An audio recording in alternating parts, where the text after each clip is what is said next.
exactly telling. OK, so let's ask the big question. He got a haircut, that's how you know he's serious. Oh, yeah, he's looking a lot more spruce, absolutely. He didn't comb it, but he cut it.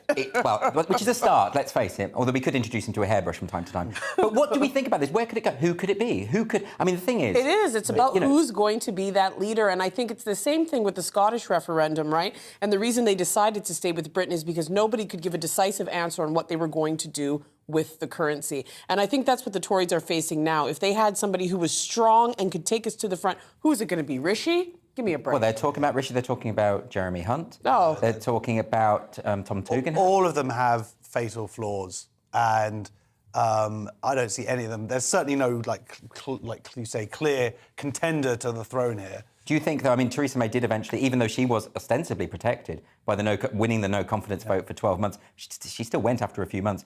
With this number of MPs rebelling against him, is it really sustainable? Because by all accounts, they were hoping for less than 100, right? They're petty as hell. They'll get him out soon enough. You think it will happen? Oh, 100%. OK, well, we shall find out. Only fate will tell. On to Tuesday's Times. And a Briton captured by Russian forces is facing the death penalty, Dana. So Aiden Aslan was used by Russian-backed separatists in a propaganda video after his capture. So he was actually arrested for being a mercenary, which is punishable by execution. And for those of you guys who don't know, a mercenary is somebody who is a professional soldier hired by another military force. Yeah, I've watched a lot of Steven Seagal movies. Yeah, so you're familiar with the concept. It's basically America, isn't it? It's basically America. I think we need to look at this because this is not the first prisoner that's been taken. This guy is obviously somebody who's been involved in combat, but I'm sure many of you are familiar with Brittany Griner, the WNBA player who's been in captivity, who's been in prison for the last, 100 days. It sets a precedent. We have to really understand what the difference is between somebody who is an ally and a mercenary, right? I don't know if anybody has missed this, but Russia's trying to start World War III. And I don't know why... You think that's the end game? 100% they're trying to start. OK, but this is slightly more ambiguous insofar as this man has dual citizenship. He's part Ukrainian, part British. And this article, according to the Times, he's not a mercenary. He was fighting with the Ukrainian army. So actually, by the Geneva Convention, an execution it would be in violation of that. Well, of course, so Russia is doing what it's done in all their other conflicts over the last 20 years, which is to create their own false narrative and put it out there, and certainly to sell it to their own people, and certainly to try and sell it to the rest of the world. The denazification of Ukraine, as opposed to the many more Nazis you actually got in Russia. Yes. There's a great book I read a book. I love how proud you are when you read a book. I'm so happy I read it, but it is a really good book. Nothing is true and everything is possible. It's written by this journalist who lived in Russia for the last 15 years or so. Yeah. And it really gets to the bottom of the Russian psyche and just how captured they are, because when Putin got in power, the first thing he did really was take control of their media. Of course. So all of that, and that from there, it's like the whole generations of Russians now have just been indoctrinated. Well, this is what despots do, isn't it? And, early in the conflict, we saw this. The people in Russia themselves didn't know what was going on. They were being fed something very different from the reality. Do we even know what's going on? Well, this is what I was going to ask. Are we getting the full picture here? We don't know. Well, we are at GBNews. Yeah. That's for sure. Let's stick up for our channel, absolutely. We're getting all of the information. Tuesday's Guardian next. And is the Pope dropping hints about his future? Don't pontificate too much on this, Josh. Oh, very good. Well, that was an etymological pun. That's smart. I will look up what entian means later. Anyway, so yeah, the Pope. This is actually somewhat outside of my area of expertise. Yes. And you will know this as you came to my son's bar mitzvah, but I believe that he's Catholic. There are rumours. There are rumours. That's so hearsay, I'm on the right ballpark. Yeah, you are. First one from the Southern Hemisphere. Don't know if you knew that about the Pope. Argentinian Pope. Yeah, there we go. Yeah, so breaking all sorts of ground. I don't know about this whole retire. This seems like the last Pope retired, and this seems to be becoming like a theme. Like he's trying to sort of bring it in a little bit. It sounds like from reading this article. Well, I mean, we don't know. We don't know, but there's a lot of people looking into signs of what he's doing. He's going to be bringing forward this vote to bring in a lot more of cardinals. They vote for the next Pope, and he's doing some stuff that previous Pope did that before he retired. Yes. So there's a lot of stuff. What religion are you? Catholic. You're Catholic. Yeah, this is my ballpark. This is But this is what's so interesting about this article is that at no point has he said he's going to go the way of Benedict. He isn't saying that he's resigning, but he's doing things like apparently he went to this festival in L'Aquila, and this was a festival relating to Celestine V, who did resign as Pope in the 13th century. Chemical Brothers are playing it there. What, back in the 13th century? Yeah. They've been going a long time. But apparently this is something that Benedict did as well, signalling, that he was going to do the same thing. Can we just let 85-year-old people retire? Well, this is the thing with the Pope, though. They don't generally do this. You'll remember when Benedict retired, it was seen as something quite outlandish. And I think there might be concerns that if Francis does the same, it becomes like this is now the thing that Popes do. But then you've got two, and they're not they're Pope Emeritus. Pope Emeritus, yes, exactly. Yeah, so it's like there's too many cooks there. We just want one. Gossip within the Vatican, it's actually caused Francis some problems, having this other Pope. I think we also run into issues when we have people that are, 85, no disrespect, but things were very, very different, 65 years ago when they would have been, 20 years old and things like that. So it's good when they died early. No, if we're going to talk, we need to look at religious reform in all religions, right? We can look at it in Islam, we can look at it in Christianity, Catholicism, and I think there's a point where you need a bit of... You need a bit of new blood in there sometimes. It's interesting, though, isn't it? Because Francis has been seen as a reformer. A lot of his views on social issues, particularly on gay issues, things like this, he's been quite, relative to other popes, he's been quite progressive. Well, he's not an Italian for a start, so that's a change. Yeah. Right, that is a change. All I really know is what I saw when I watched Godfather 3. So that's where most of your information's come from. So I'm trying to fit that narrative as he made a deal with the Vatican Bank, and now Michael Corleone's going to come and become... and a director's going to cast their daughter, she's not right for the role, so all of that ended up with her first cousin, that just always... I know, that is a troubling plot line of that one, although I generally like the film. But anyway, it's not a film show. Tuesday's Telegraph now, and the Iraqi justice system has captured and sentenced one of the UK's most dangerous types of criminals, retired geologists from Bath. This does seem a bit excessive, doesn't it, Dana? It might seem a little bit excessive, but retired geologist Jim Fitton, who has been sentenced to 15 years in prison over shards he collected during an archaeology trip. So, Mr. Fitton tried to pretend, he claimed that he wasn't aware that what he was doing is illegal, which I don't find plausible when you work in the field of geology. Furthermore, what is he doing taking these things out of the country as a retiree? We did a story on the last show, the last episode that I was on, about a woman who found a Roman pendant on her own property in this country, and she was forced to basically turn it over to the authorities. But that makes more sense to me than a kind of draconian prison sentence. It's Iraq.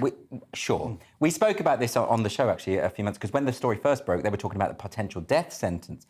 And at that time, a lot of people, all the accounts were that basically the tour guide himself had said, these bits of pottery that are around the floor, you can pick them up, you can take them. He was informed that was the case. And look, Josh, by all accounts, this guy is someone who is genuinely interested in other cultures, is very respectful of other cultures. Everyone has nothing but good things to say about him. It does feel like this isn't necessarily fair. Did he declare it? They have a massive problem in Iraq, obviously, what's been going on over the last... And ISIS was selling a lot of historical stuff to fund. So this has become obviously a big national issue for them, losing their heritage. There are a few dodgy things here that I think, first of all, he was a geologist for oil and gas companies, so maybe they're getting their revenge. Right. Number one.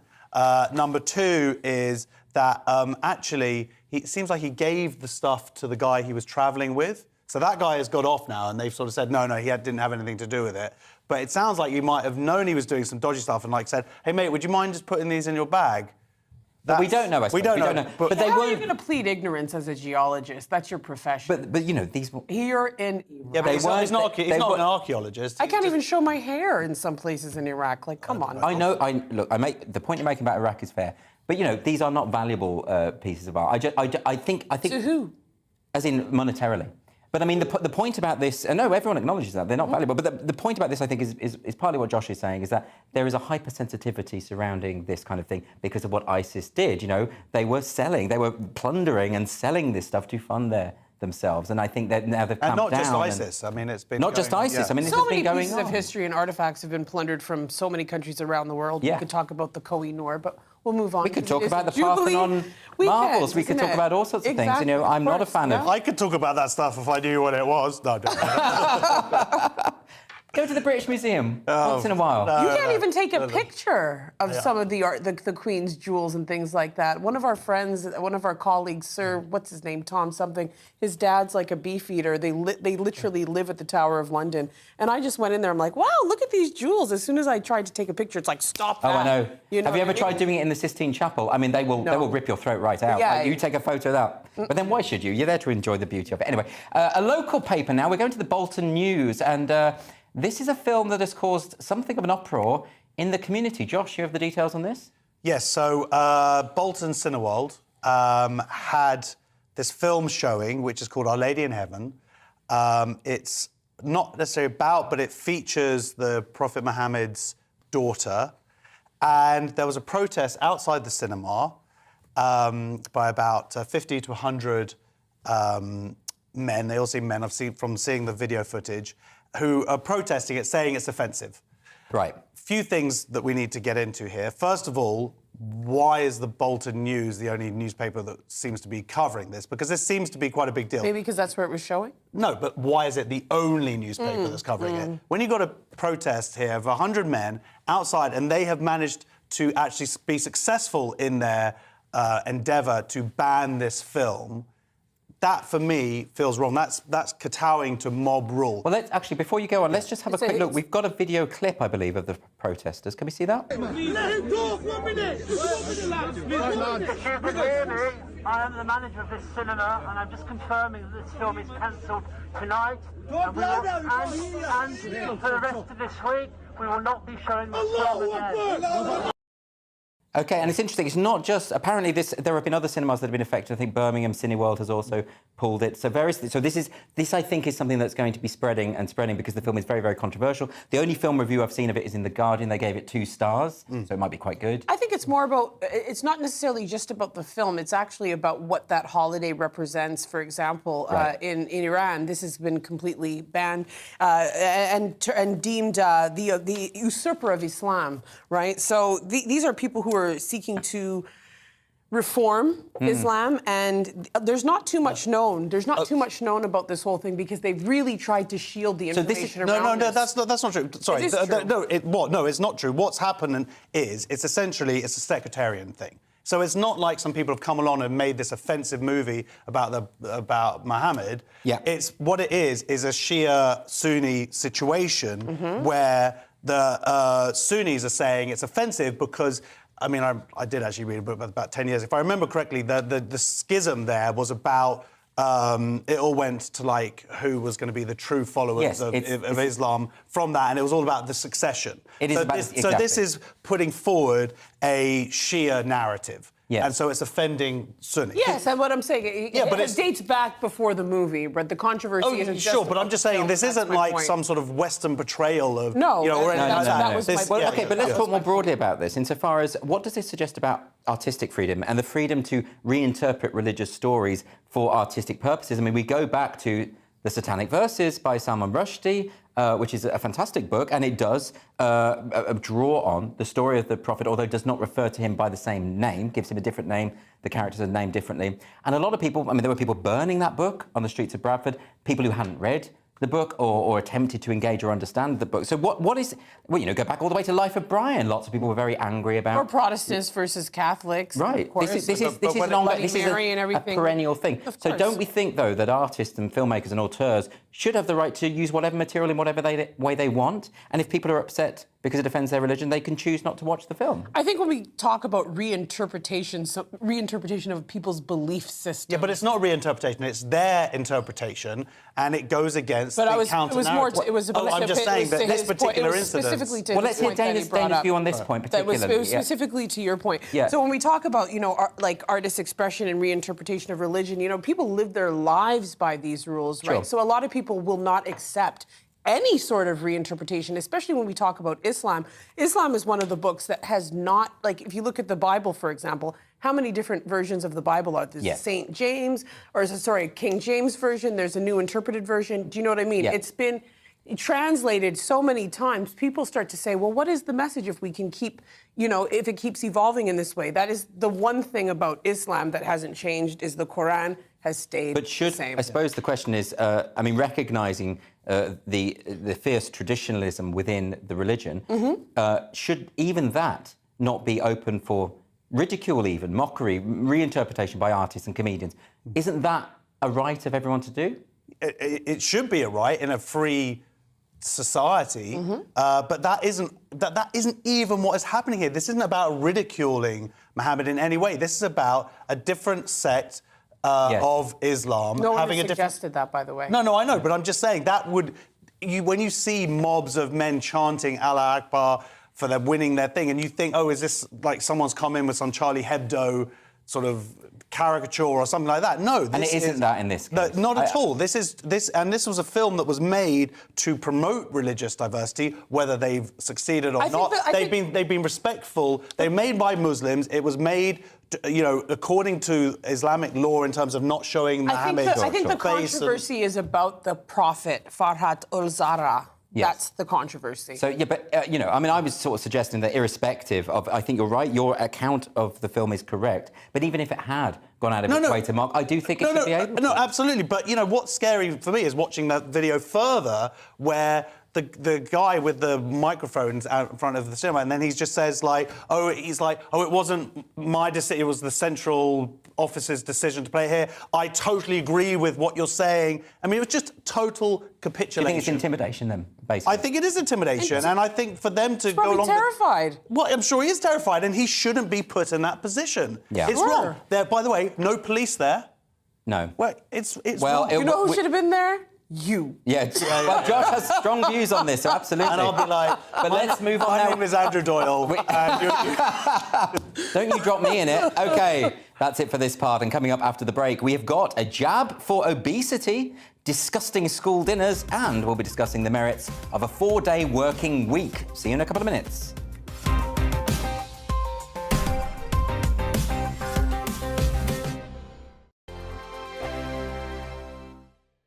We are GB News. We're right across this great nation. On TV, on radio, on digital. Absolutely everywhere. We don't talk down to you. We embrace all voices.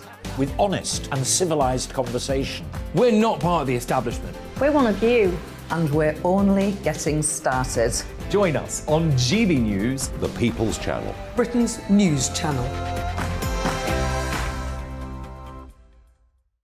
Every morning from 6 o'clock, we'll wake you up with GB News Breakfast with all the stories you didn't know from the night before. So whether it's serious news, entertainment, or your own views from all over our great nation, we're here to kick off your day with a smile. And the national media should be reflecting and reporting what's happening here. You will notice the northwestern accents. Whether you're with us on TV, radio, or online, every morning, it's breakfast from 6 a.m. Hope you can join us. Join us for Ministry of Offence, the comedy panel show that's just like the news, in that the left fights the right and it doesn't really seem to matter who wins. We cover the big stories. It was in fact a troop of baboons and not angry vegans. I like that. And the really important stories. Fat naked cow gets stuck in swimming pool. It's a headline in a lot of local newspapers. Yeah. We're on the same team, Nick. Yeah, but I'm just helping you. Join us for Ministry of Offence, Saturday nights, 8 o'clock on GB News.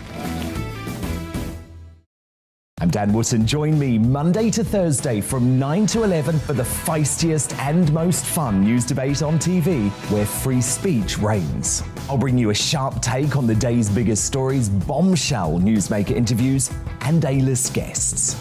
And I guarantee you, no spin, no bias, no censorship, and no reason to go to bed. That's Dan Wootton Tonight, Monday to Thursdays from 9 on GB News.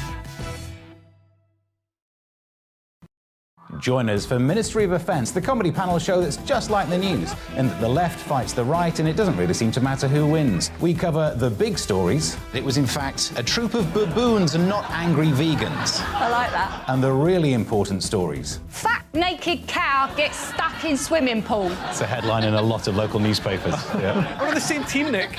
Yeah, but I'm just helping you. Join us for Ministry of Offence, Saturday nights, 8 o'clock on GB News.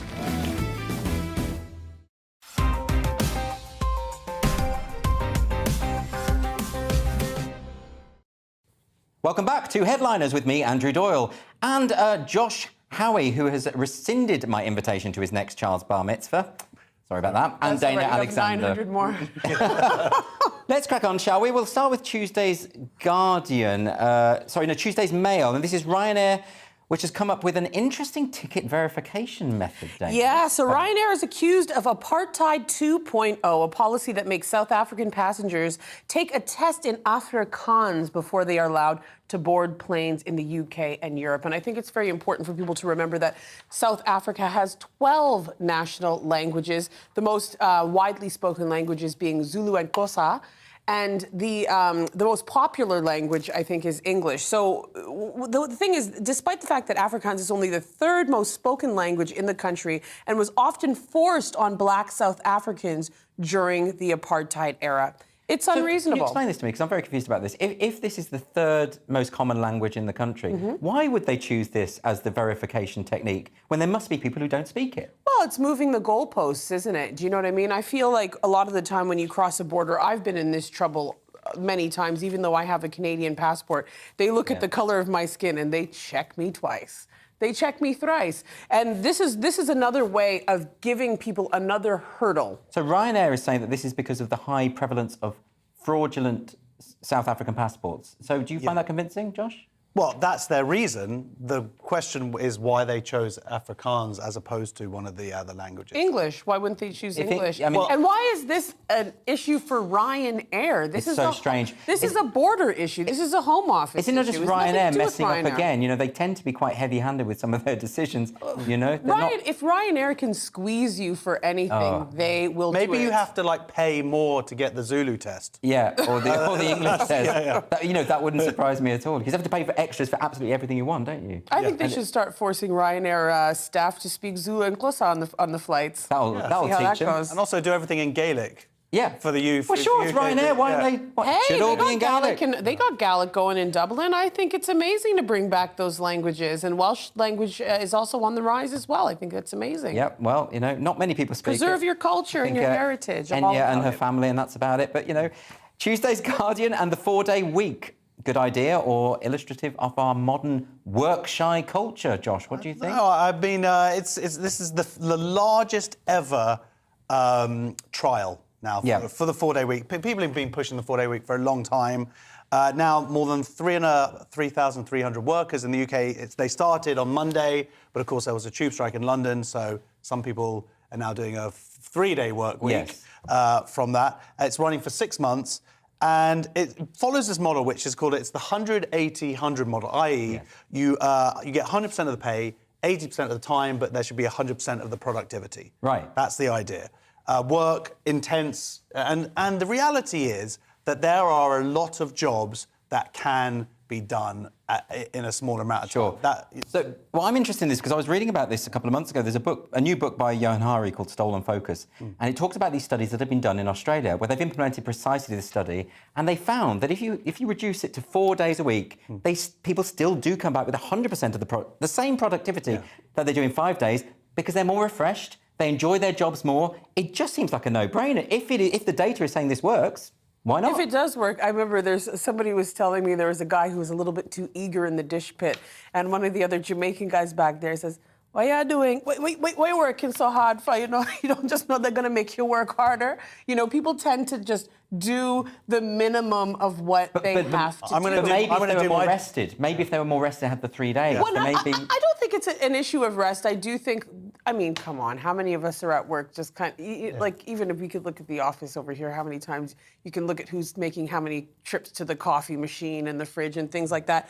I think it's a great thing. I think we have to ask why companies are doing this, right? Because it almost seems antithetical to, making profits and things like that. And I think what's happening is that because we have so many jobs available, companies have to get competitive. They do, but if it does turn out that it does make their workforce more productive and they do end up making more money, they will do it. Yeah. And they'll just make you work harder. They will. I got a funny anecdote, which involves me doing a Jamaican accent. Go for it, Josh. Hey, that's my language. Okay. Sorry. But it will only obviously work for certain kinds of jobs. Interestingly, one of the jobs that they're doing on the trial is a fish and chip shop. So there are certain things I can't see how you can fit in that level of productivity when it's shift work like that. Exactly. That Don't try it at the You know what? NHS. I think it would work. When I used to work in a call centre and people were always tired because they worked such long hours. And you're right, they ended up just deliberately going to the coffee machine when they didn't want a coffee and that kind of thing to get through the day. I think this would work. My instinct is that this would No, be I good. think I think it's a great idea. When I used to have an actual proper job, it was I managed to do that for 2 weeks. I didn't do anything, and I did it all in 2 hours. And we're all comedians, and people always say to us, "Oh my God, that's so scary. How can you do that?" I'm like, you know what's scary? Working 8 hours a day. Sure. 20 minutes on a stage of an evening. It's less 20 time minutes. consuming. Anyway, Tuesday's Sun next. There's been a lot of negative feeling against jabs the last few years, but maybe people will be more receptive to this particular jab. Dana, what's all this about? Of course, everybody wants the quick fix when it comes to weight loss. So a game-changing drug helps tubby adults shed up to 52 pounds, according to a major study. The highest dose of the weekly injection, known as tirzepatide. I'm glad you tried to pronounce that because I think Yes, tirzepatide. Something medical. So obese adults drop more than a fifth of their body weight in a little over a year. I mean, anything to avoid diet and exercise, right? Yeah, but that's an incredible result. I mean, that's the equivalent of stomach stapling. Sure, but you have to stay on the drug. That's the problem. Right. You have to stay on it. And again, isn't this the same with every quick fix, every diet? That ultimately what happens is people do it and they lose loads of weight and then they put it all back on within the next few months. Doesn't that just happen?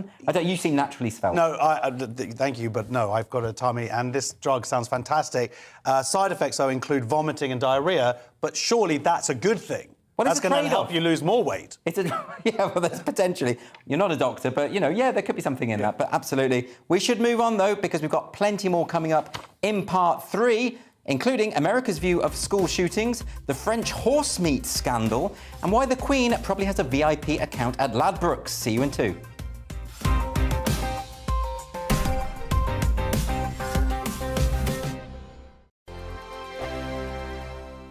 We are GB News. We're right across this great nation. On TV, On radio, on digital. Absolutely everywhere. We don't talk down to you. We embrace all voices. with honest and civilised conversation. We're not part of the establishment. We're one of you. And we're only getting started. Join us on GB News, the People's Channel, Britain's news channel. Every morning from 6 o'clock, we'll wake you up with GB News Breakfast with all the stories you didn't know from the night before. So whether it's serious news, entertainment, or your own views from all over our great nation, we're here to kick off your day with a smile. And the national media should be reflecting and reporting what's happening here. You will notice the northwestern accents. Whether you're with us on TV, radio, or online, every morning, it's breakfast from 6 a.m. Hope you can join us.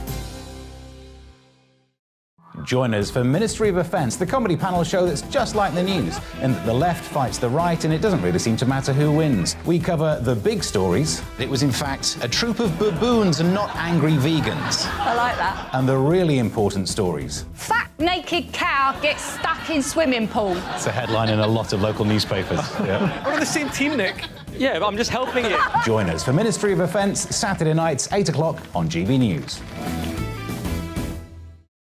I'm Dan Wootton. Join me Monday to Thursday from 9 to 11 for the feistiest and most fun news debate on TV, where free speech reigns. I'll bring you a sharp take on the day's biggest stories, bombshell newsmaker interviews, and A-list guests. And I guarantee you, no spin, no bias, no censorship, and no reason to go to bed. That's Dan Wootton tonight, Monday to Thursdays from 9 on GB News.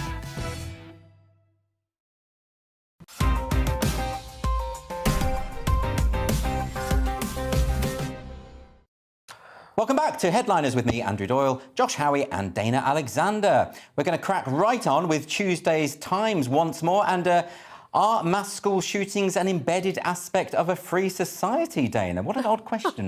Well, they seem to be. I don't know how many school shootings we have to see happening in America before they actually decide to do something. So almost a third of Americans believe that mass shootings are an acceptable price to pay for living in a free society. I mean, living in a free society. Well, not living That's to the ones funny who are part. shot. I mean, it's not so free when you're laying in your grave, is it? Can you explain this to me, Dana? You know, you're a Canadian. Canada's full of guns. Yep. they don't have this problem.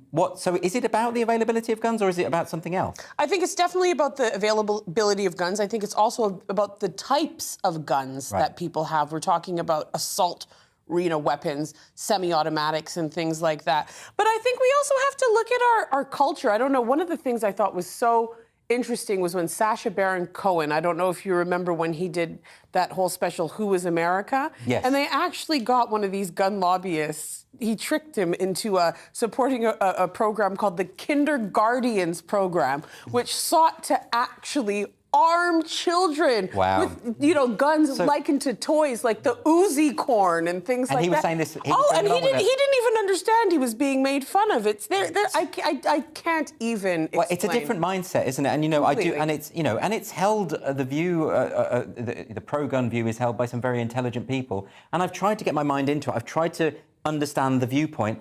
But I keep coming back to this point, that if guns are readily accessible, then bad people will get them and commit more. Is this just too simplistic of me? No, I agree with you. Like you say, there are people that we know, friends, and they put forward all these different theories. But yeah, if there aren't the guns, you're not going to get the murders. And what's happening now is, on this weekend, the Democrats and the Republicans, they're desperately trying to get something through the government, which is a miracle if they do.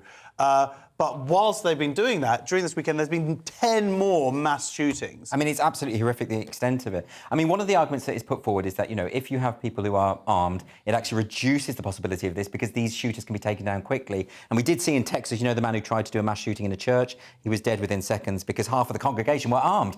So that's the argument. It's too much of a risk. It's a roll of the dice. We can also look at the other school shooting where the authorities just sat outside twiddling their thumbs as these children were annihilated for 40 minutes within their school. So you might get lucky with somebody who actually has the nerve to do something with the gun or has the proper training to actually wield it. And that's an interesting one because you're talking about the recent Texas shooting and at that school, the rules changed after Sandy Hook. The police were meant to go in, right? So that them holding back for that hour while this was going on, they weren't doing what they were meant to be doing. That's a massive scandal.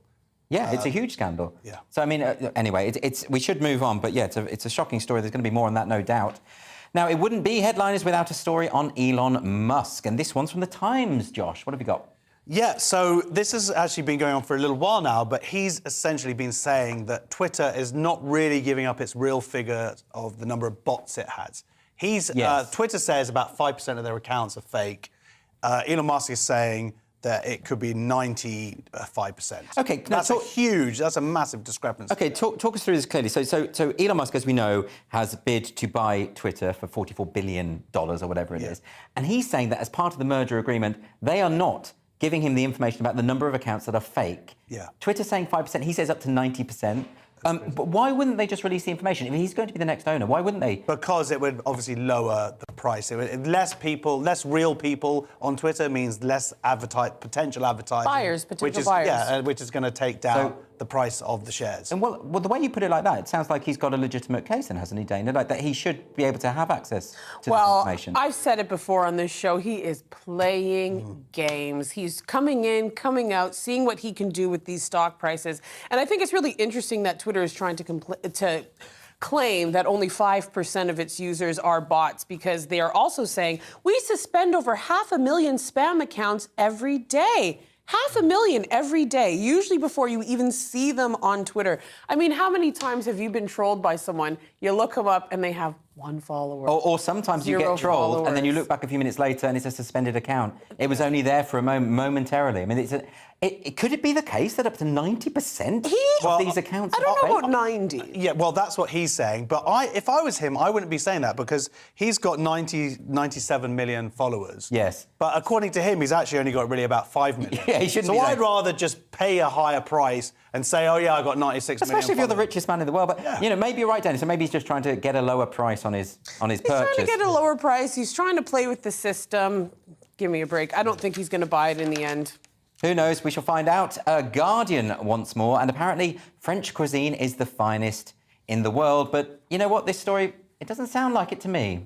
Dana, have you got something on this? Yeah, so France puts 18 people on trial over alleged involvement in vast horse meat scandal. The defendants are accused of participation in supply of horse meat unfit for human consumption across Europe. I mean, You'd think that horse meat was unfit for human consumption. Well, you say that, but the Full French eat stop. everything. I mean, I've been in those French outdoor markets, and they have bulls' testicles in trays and all sorts of... They eat every part of the animal and all kinds of animals, you know? Well, I think it was that the horse had been given insecticides, worming, and anti-inflammatory treatments that would have made him totally unfit for But that's what's shocking about this article, isn't it? Because it's talking about con men who say that they will say to a horse owner, we will take your elderly horse away and look after it, effectively give it a nice retirement. And what they've been doing is, in fact, you know, sending it off to the abattoir like Boxer in Animal Farm. We all like a little recycling. They paid a price. 8 of the accused have actually already been in prison since 2015. Can you imagine telling people on the cell block that that's what you're in for? I know.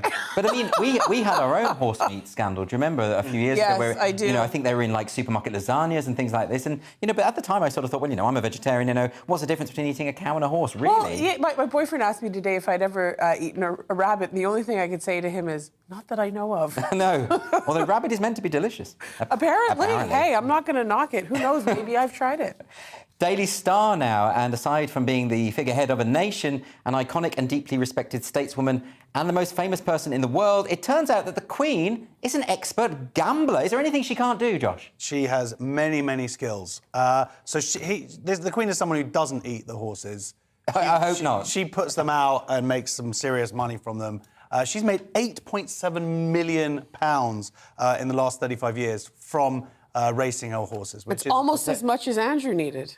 Oh, Does it say how much she's lost when she puts these bets on, or the extent, or is it just recording her winning? But it does say if you've been betting on her horses over that time, you would have actually lost in the Grand Prix. I mean, this is a lot. 8.7 million in the last 35 years. I mean, you could live off that. Definitely, and I would think with that kind of money, I mean, I think we all heard the story about how much she's paying for her in-care worker. Splurge. I mean, goodness me. Splurge But queen. she's obviously got an eye for this sort of... I mean, because it's not easy. She loves her horses. I'm sure she has many advisors as well, Yeah, probably, right? probably.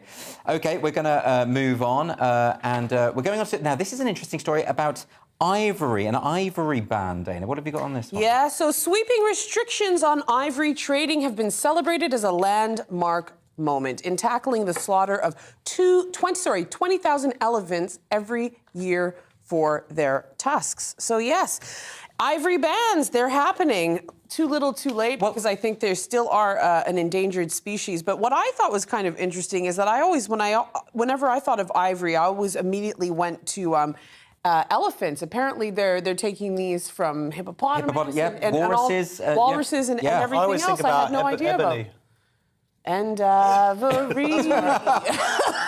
going to have a song now. Well, you know, that's what this show needs, a bit more musical theatre at its heart. But this is interesting to me, because this is a British ivory ban. In other words, there were people in Britain buying this stuff and supporting the trade. To you? I would have thought they would have done this ages ago. Because, you know, hasn't this been illegal for a long time? These are endangered animals. These are animals that require our protection. Right. You know, am I being too sentimental? I don't know. I don't think you're being too sentimental, but I think, you know, in theory, they are illegal, but I think there's a lot of people who are poaching illegally, sadly, throughout the continent. Yeah. I mean, this story is talking about how some of the ivory traders are saying that they want a sort of amnesty and sell their ivory stockpiles, but that's just going to be exploited. One thing I will say when it comes to people who, you know, hunt game animals and things like that, when they do have a business, a lot of people don't understand that they actually have... They want things to be preserved, right? Because if they hunt everything, their business is done. So so they have more at stake when it comes to conserving these species than other people do, in many cases. I do judge these people very harshly just because I think these animals need to be protected. I really Animals are so delicious. Not to eat. Not for me. Not for me. Are you a vegetarian? I'm a vegetarian. Aww. Dana's very disappointed in me now. Anyway, Telegraph now. And Josh, you're somewhat of a dab hand at throwing parties. Would you ever throw one for yourself? No. Well, I mean, that's what you do when you get married. Isn't a wedding sort of mutual... It is, isn't it? Celebrate. Yeah. This article is kind of incredibly annoying. What's it about? Tell us. This person, they basically said, I spent £15,000 on a party for myself. Yeah. Now, but then you read a bit, and then it turns out really it's just they're pushing this book, and it was actually a book launch. So it's not really a part like you're just going to randomly Tax deductible. Well, yeah, exactly. But you're not randomly just going to go, wait a minute, I'm not married, I've got this money in my account, I'm just going to have a big party celebrating me. No, this person's written a book and they've got a reason for the party. So every example this person uses, I'm not even going to mention the book because it's so annoying, this article. It's just literally all about selling their book. But everybody there who's like says, yeah, this is a great idea. All the examples are, there's a reason for it. Someone doing a business, a third-year anniversary, whatever it is. It's not really just like a pure ego fest. I mean, arguably, it's an ego fest. Yeah, but look what they've done here. This is clever. This is an author called Radhika Sangani. Don't mention her! Oh, yeah, sorry. because actually, the title of the article, would you spend 15K on a party to celebrate yourself? And it's got us talking, but she's selling a book. This is smart. She's obviously got a contact at the Telegraph. We're talking about her now. We're doing She's it. really smart. It works. It's 15 grand well spent. Do you know what, though? There is something to be said, because I'm probably going to be a spinster. I didn't want to say anything. That's just the reality of my life. And I think if I ever wanted to have a party, no, I wouldn't spend 15K. But I really would love to have all the people that I know come together and get to meet each other. The other thing I think would be amazing, my one friend, Danette, she wanted to have a pre-funeral funeral. It really bothers me that I'm not going to be alive at my funeral. There are people who do that. I think about this. No, I think about this. You can Sometimes get it I just done. want to wake up and be like, just kidding, can I join in? You can do it. There are Go people you can tomorrow. pay to put on those pre-funeral ceremonies. I'm doing And you can it. sit up in your coffin and say, this is hopeless, do it differently. You know, Yeah, change the love music. it. I It's totally not good want. enough. I want to be at my funeral. Tuesday's Express now. Me too. I want to be at your funeral. Thanks for that, Good Josh. luck with that. Good luck with that. Tuesday's Express now. And this is one that is sure to inspire some furious inventory reassessments of household bric-a-brac up and down the country, Dana. Yeah, so a rare painting by a Renaissance artist has been found in the bedroom of an elderly woman in Enfield. That's my area. Oh, is it? Yes, which is full of crime. So I like how they find this artifact all of a sudden for, you know, £250,000, and she's like, I'm senile, I don't know how I What are got you it." implying, Dana?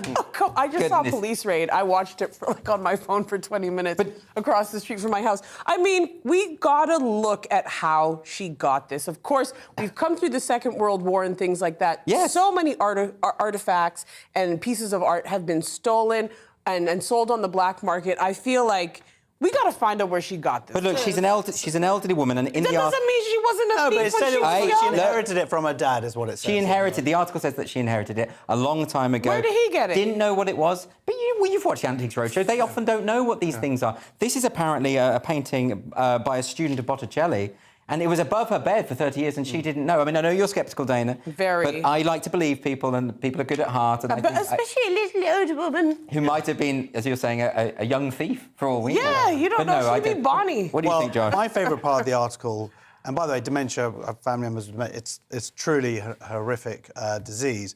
But the auction house said that the family of the woman had expressed an interest in putting her in better care, i.e. they're going to use that money to do it. No, they didn't say we're going to use that money to better. We might. We said, we might. No, they absolutely must now, surely. Well, all they've said is they haven't said, and everyone's gone, oh, brilliant, they're doing it. No, they just haven't said expressed an interest. Oh, so we don't know where this money's going to go. They could be like, whatever, she's got dementia, what does she know? Well, let's hope they do the right thing. Yeah. However she got the painting, let's hope... £250,000 above your bed in Enfield, and all of a sudden you have dementia? I don't buy it. OK, well, who is to say? Very harsh. Let's move on now, The Telegraph. And is CBD just a big scam, Josh? Yeah, so this is CBD, which is one of the byproducts Cannabinoid.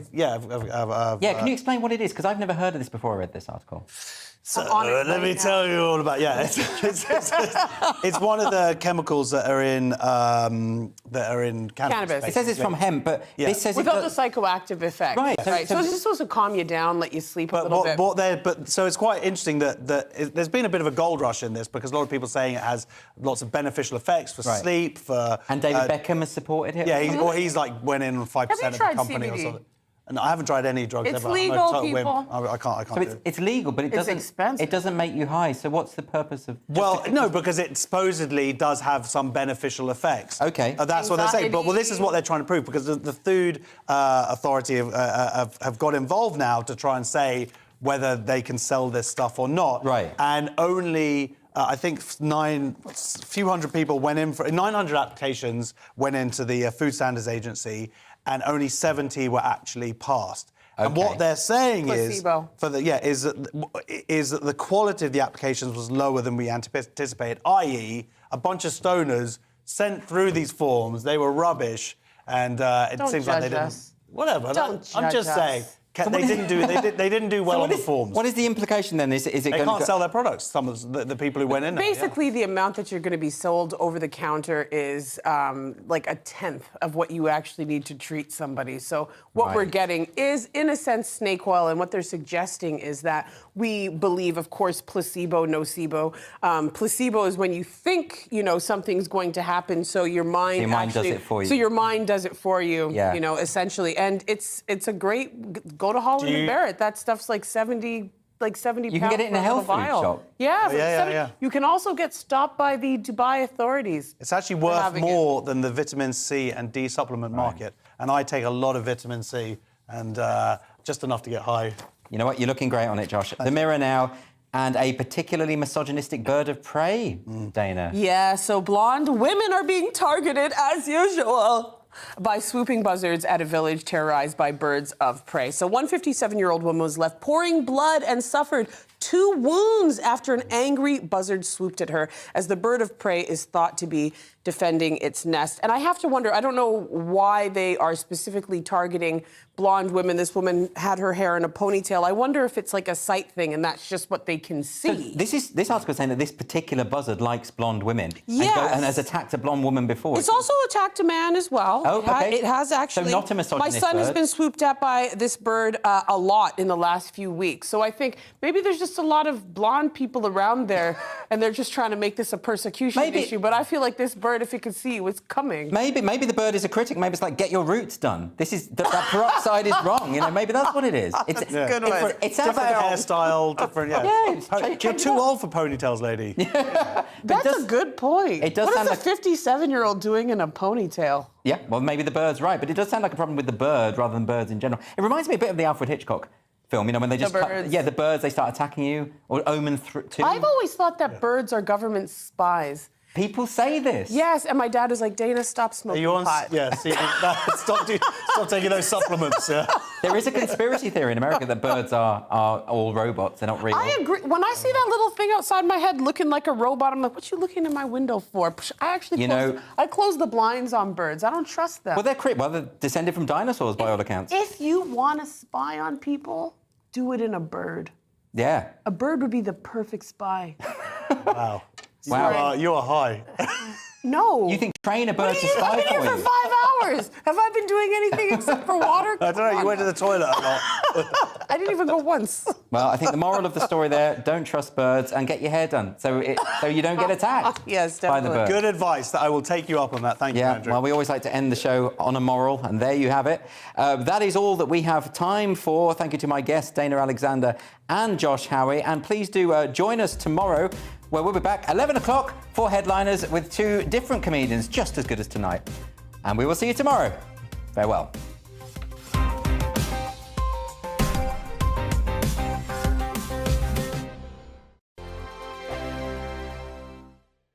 I'm Dan Wootton. Join me Monday to Thursday from 9 to 11 for the feistiest and most fun news debate on TV, where free speech reigns. I'll bring you a sharp take on the day's biggest stories, bombshell newsmaker interviews, and A-list guests.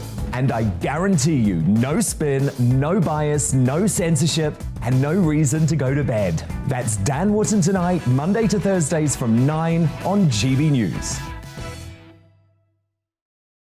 My name's Tom Harwood, and every weekday we bring you The Briefing live from 9:30 a.m. The stories, analysis, and live debate that you need to hear. Quite right, Tom, of course. Was this something that had been considered at all? Difficult to answer. Gas-guzzling helicopters circling.